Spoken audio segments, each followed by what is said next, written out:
वेदों की प्रारंभिक जानकारी देती इस सीरीज में आज प्रस्तुत है एनसीईआरटी की पाठ्य पुस्तक वेद पारिजात का चौथा भाग। आज जानेंगे आरण्यक, उपनिषद और वेदांगों के बारे में। आग्रह है वीडियो को अंत तक देखें, लाइक और शेयर करें तथा कुछ सुझाव हो तो कमेंट बॉक्स में जरूर बताएं। चैनल को सब्सक्राइब करने से सनातन को समर्पित हमारे जैसे छोटे चैनलों का उत्साहवर्धन होता है। तो चलें आज का प्रसंग शुरू करते हैं। आरण्यक। आरण्यक तथा उपनिषद ब्राह्मण ग्रंथों के परिशिष्ट रूप में हैं, जिनमें ब्राह्मण ग्रंथों के प्रतिपाद्य विषय से भिन्न विषयों का प्रतिपादन किया गया है। सायणाचार्य के अनुसार अरण्य अर्थात जंगल में पढ़ने योग्य होने के कारण इनका नाम आरण्यक है, अर्थात इन ग्रंथों के मनन का उपयुक्त स्थान अरण्य का एकांत स्थान, एकांत वातावरण है। आरण्यकों का मुख्य वर्ण विषय यज्ञ नहीं, परंतु यज्ञों में निहित आध्यात्मिक तत्वों की मीमांसा है। प्रसिद्ध आरण्यक हैं ऐतरेय आरण्यक, सांख्यायन आरण्यक, बृहदारण्यक, तैत्तिरीय आरण्यक इत्यादि। उपनिषद। आरण्यक का ही विशिष्ट भाग उपनिषद है। वैदिक साहित्य के अंतिम भाग में परिणत होने के कारण इसे वेदांत कहते हैं। वेदों के दार्शनिक तत्व उपनिषद में सार रूप में प्रकट हुए हैं। उपनिषद वस्तुतः वह आध्यात्मिक मूल स्रोत है जिससे ज्ञान विज्ञान की भिन्न सरिताएं निकलकर मानव मात्र के लौकिक एवं पारलौकिक कल्याण के लिए प्रवाहित होती हैं। उपनिषद का अर्थ होता है गुरु के समीप बैठकर अपने अज्ञान रूपी अंधकार को दूर करते हुए ब्रह्म विद्या रूपी प्रकाश को प्राप्त करना। समस्त भारतीय दर्शनों का मूल स्रोत उपनिषद है। उपनिषद की संख्या में पर्याप्त मतभेद है। सामान्यतः इनकी संख्या 108 मानी जाती है। ईश, केन, कठ, प्रश्न, मुंडक, मांडुक्य, तैत्तिरीय, ऐतरेय, छांदोग्य, बृहदारण्यक तथा श्वेताश्वतर ये 11 उपनिषद प्राचीन तथा प्रामाणिक मानी जाती हैं। अन्य मत के अनुसार श्वेताश्वतर के स्थान पर कैवल्योपनिषद को 11 उपनिषदों में गिना गया है। इसके अतिरिक्त कौशितकी तथा मैत्रायणी उपनिषद को भी महत्वपूर्ण माना जाता है। आद्य शंकराचार्य जी ने प्रसिद्ध उपनिषदों पर अपना महत्वपूर्ण भाष्य लिखा है। ब्राह्मण एवं आरण्यक की तरह उपनिषद भी विभिन्न वेदों से संबद्ध हैं। वैदिक साहित्य के प्रमुख ग्रंथों अर्थात संहिता, ब्राह्मण, आरण्यक एवं उपनिषद तथा उनके परस्पर संबंध का सामान्य परिचय आगे प्रस्तुत किया गया है। प्रमुख उपनिषदों का परिचय। ईशोपनिषद शुक्ल यजुर्वेद संहिता के 40वें अध्याय के कुल 18 मंत्र ही ईशोपनिषद के नाम से विख्यात हैं। इसके प्रथम 2 शब्दों ईशावास्यम या ईशावास्योपनिषद प्रचलित हैं। निष्काम कर्म एवं अद्वैत भावना इस उपनिषद का प्रतिपाद्य विषय है। यह उपनिषद गीता के कर्म योग का आधार है। यह उपनिषद ज्ञान, कर्म और उपासना का अनुपम उदाहरण प्रस्तुत करती है। अतः इसे महत्वपूर्ण दार्शनिक ग्रंथ माना गया है। उपनिषदों में यह प्राचीनतम उपनिषद है। केनोपनिषद केनेशितम पतति इत्यादि मंत्र के प्रथम शब्द के आधार पर इसका नाम केनोपनिषद पड़ा है। इस उपनिषद के 4 खंड हैं। प्रथम खंड में उपास्य ब्रह्म के रहस्यमय रूप का विवेचन तथा तृतीय एवं चतुर्थ खंडों में उमा हेमवती के सुमधुर आख्यान के माध्यम से पर ब्रह्म की सर्वशक्ति तथा देवताओं की अल्प शक्ति का व्याख्यान किया गया है। कठोपनिषद यम और नचिकेता के संवाद के रूप में ग्रथित कठोपनिषद कृष्ण यजुर्वेद की कठ शाखा से संबद्ध है। इसमें 2 अध्याय हैं।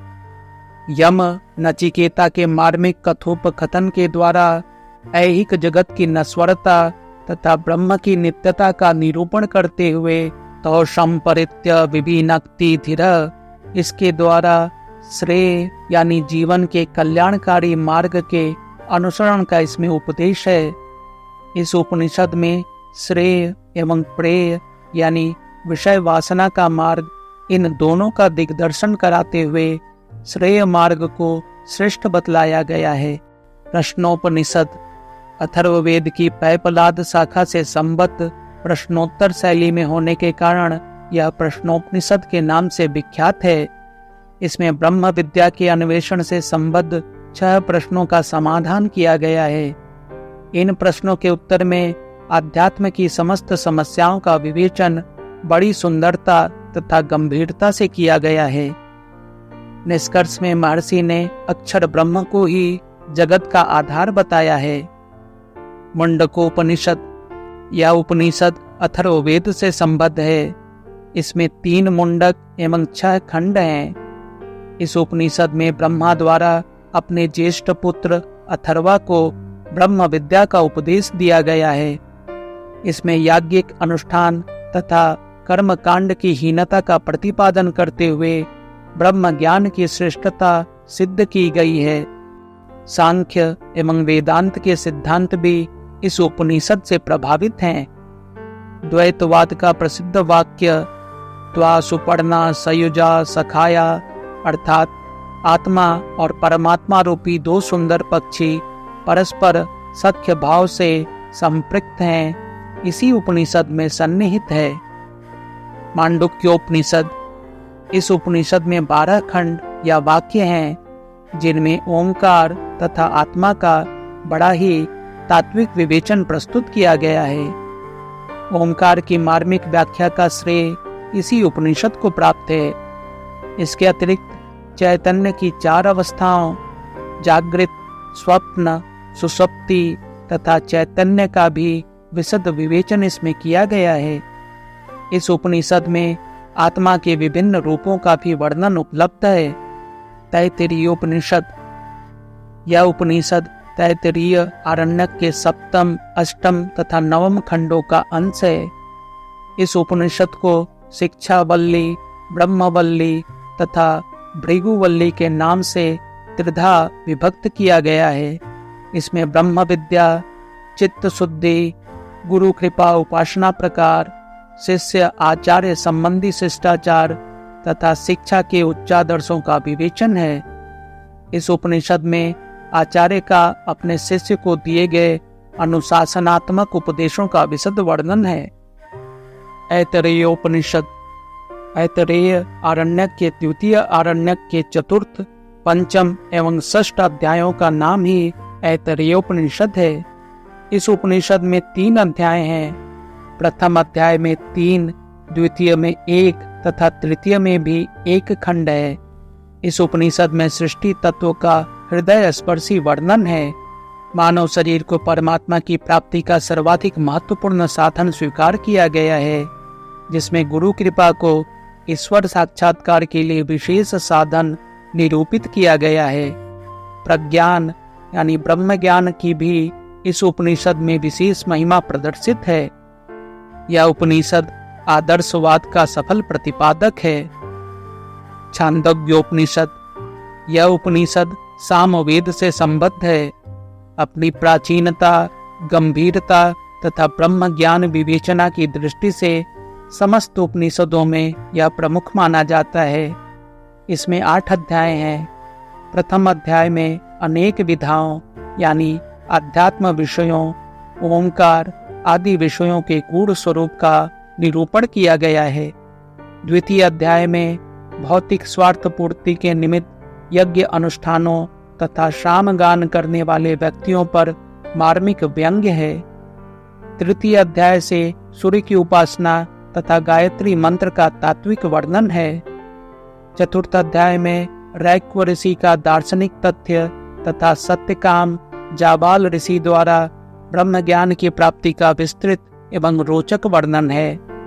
पंचम अध्याय में यज्ञ के दार्शनिक सिद्धांतों का तथा केकय अश्वपति के सृष्टि विषयक तथ्यों का निरूपण है। षष्ठ अध्याय इस उपनिषद का सर्वाधिक प्रभावशाली अंश है। जिसमें महर्षि आरुणि के अद्वैत प्रतिपादक सिद्धांतों की रोचक व्याख्या है। सप्तम अध्याय सनत कुमार तथा नारद के माध्यम से आत्मविद्या की प्राप्ति के सिद्धांत का निरूपण करता है। अंतिम अष्टम अध्याय इंद्र तथा विरोचन की आत्मज्ञान जिज्ञासा विषयक कथा से संबद्ध है।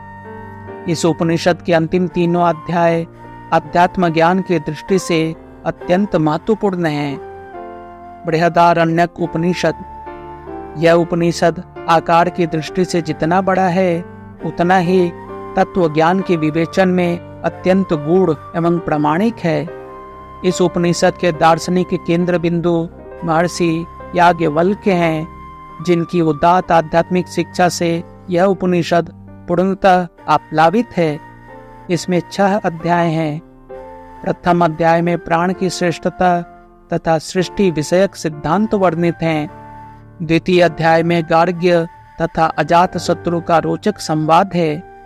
इसी अध्याय में महर्षि याज्ञवल्क्य द्वारा अपनी भार्या मैत्रेयी को दिव्य दार्शनिक संदेश देने का वर्णन है। तृतीय तथा चतुर्थ अध्यायों में जनक तथा याज्ञवल्क्य का सुंदर संवाद है। पंचम अध्याय में नीति, सृष्टि तथा परलोक विषयक तथ्यों को उद्घाटित किया गया है। षष्ठ अध्याय में प्रवाहण जयवली तथा श्वेत केतु आरुणेय का दार्शनिक संवाद वर्णित है। यह उपनिषद याज्ञवल्क्य के तत्व ज्ञान का सर्वाधिक महत्वपूर्ण ग्रंथ है। कैवल्योपनिषद। यह उपनिषद 28 मंत्रों से निबद्ध है, जिसमें कैवल्य प्राप्ति के लिए साधना को महत्व प्रदान किया गया है। इसमें आत्मनियंत्रण के लिए आत्मचिंतन को भी आधार माना गया है। महावाक्यार्थ के द्वारा शिव को परम तत्व के रूप में निरूपित किया गया है। श्वेताश्वतरोपनिषद। इस उपनिषद में शैव सिद्धांत का प्रतिपादन किया गया है। इसके 6 अध्याय हैं। शैव मत के अतिरिक्त योग तथा गुरु भक्ति का विवेचन किया गया है। गुरु भक्ति को देव भक्ति का ही रूप माना गया है। भक्ति तत्व का बहुत ही मार्मिक ढंग से वर्णन किया गया है। वेदांग परिचय। वेद को समझने के लिए वेद के अंगों का ज्ञान होना भी आवश्यक है। ऋषियों ने वेद पुरुष की कल्पना की है, जिसके 6 अंग माने गए हैं: छंद, कल्प, ज्योतिष, निरुक्त, शिक्षा तथा व्याकरण।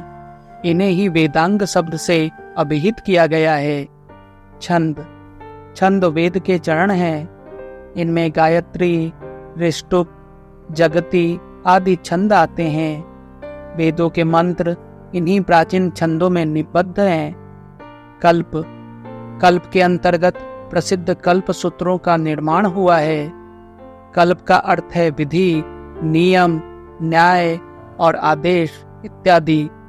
इन्हें संक्षेप में रखने से सूत्र बन जाते हैं। विधि विधान आदि का निर्दोष रूप में विवेचन सूत्रों का प्रतिपाद्य विषय है। कल्प सूत्रों के 3 मुख्य भाग हैं: श्रौत सूत्र, गृह्य सूत्र, धर्म सूत्र। कल्प को वेद पुरुष का हाथ माना गया है। ज्योतिष।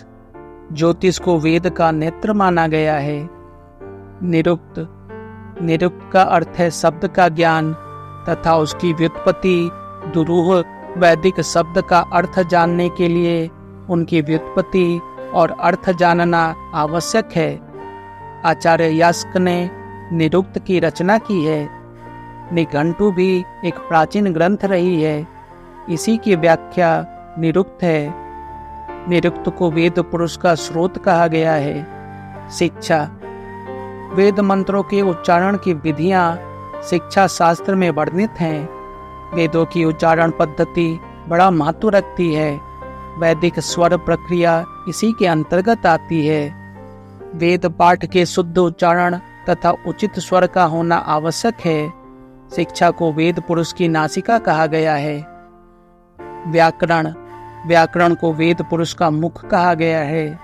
शब्द की व्युत्पत्ति इसी व्याकरण के द्वारा की जाती है। वेद के विभिन्न शाखाओं के व्याकरण ग्रंथों को प्रातिशाख्य कहते हैं। वेद के सम्यक ज्ञान के लिए वेदांगों का अध्ययन आवश्यक माना गया है। वेद पारिजात का अगला भाग जल्द ही प्रस्तुत होगा। वीडियो में अंत तक बने रहने के लिए धन्यवाद। आग्रह है वीडियो को लाइक और शेयर तथा चैनल को सब्सक्राइब करें।